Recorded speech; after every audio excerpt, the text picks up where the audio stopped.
सगळ्यांना नमस्कार. माझ्या चॅनल तुमचे खूप स्वागत आहे. आणि हे आमच्या घरासोबतचा सगळा परिसर आहे.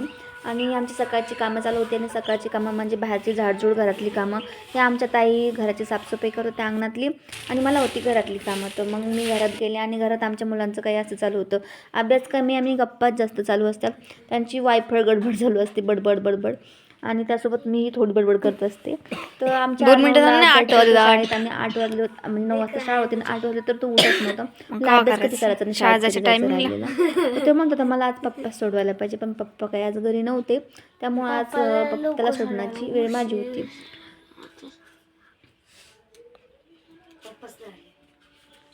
त्यानंतर आमचे आहू नव्हते घरी, आहून गेले ते गावाला काल, तर ते आज आलेच नव्हते. त्याच्यामुळे त्यांना जे काम होतं ते आज मला करायचं होतं. ते रोज सकाळी 6 वाजता देवळात फुलं येतात, ती आज मला नेऊन द्यायची होती. आणि आज मला खूप उशीर झाला होता, 9 वाजून गेले होते, आणि खूप उशीर झाला. त्याच्या मला वाईट वाटत होतं, पण आता करणार काय, घरातलं कामं केल्याशिवाय जाता बी येत नव्हतं. त्यामुळे मी सगळी फुलं तोडून घेतली, जेवढी न्यायची होती तेवढी. बरीच प्रकारची फुलं तिथं. तुम्हाला जर या फुलांचा व्हिडिओ बघायचा असेल म्हणजे गार्डनचा, तर मला प्लीज सबस्क्राईब करा माझ्या चॅनलला, आणि प्लीज लाईक करा. व्हिडिओ आवडत असेल तर प्लीज कमेंट पण करू शकता. तर खूप मोठी अशी बाग आहे. तुम्हाला जर खरंच आणि बघितल्या पण मस्त वाटते ही बाग. आपण जर गेलो कधी तुम्ही तर आल्या तर बघितलं तरी तुम्हाला छान वाटणार. आणि नंतर मी सगळी फुलं तोडली आणि मंदिरात गेले. हा आमच्या मंदिरासमोरील भोवताली आवार जो असतो तो. आणि हे मारुतीचं मंदिर, आणि इथून आतमध्ये भैरवनाथाचं मंदिर आहे. तर आम्ही आधी गेलो, ते पुजारी शाळेत सोडतात ना मुलांना, फुलं कधी येणार आहेत कधी ना. मग त्यांनी गेले फुलं घेतली आणि सजवायला तिकडे आहे ना, 2-3 दिवसाला राहायला पण. मंदिर होतं.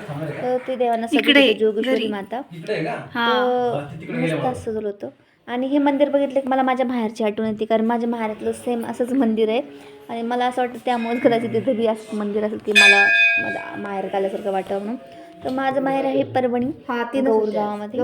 तर आम्ही जातो सध्या दोघीजणी, मी आणि आमच्या ताई जातो गुरुसूत्र वाचण्यासाठी. तर ते विचारत होते पुजारी तुम्ही कसं कधी येतात, किती वेळ लागतो. तर आम्ही मग बोलत होतो असे थोडंसं गप्पा पण मारल्या मंदिरात गेला पुजाऱ्यांसोबत. गाडीवरच थंडी वाजत राहिला.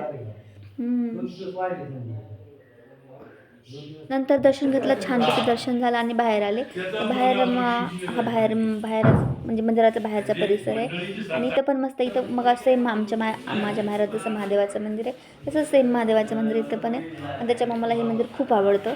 आणि मग सगळीकडे दर्शन घेतलं, आणि आता प्रदक्षिणा मारायला गेले. आणि इथे एक चाफ्याचं झाड आहे, ते चाफ्याचं झाड बघितलं. मी पहिल्यांदा बघितलं इथं आलं तेव्हा, कारण लग्नाच्या आधी मी कधी चाफा झाड बघितलं नव्हतं चाफ्याचं.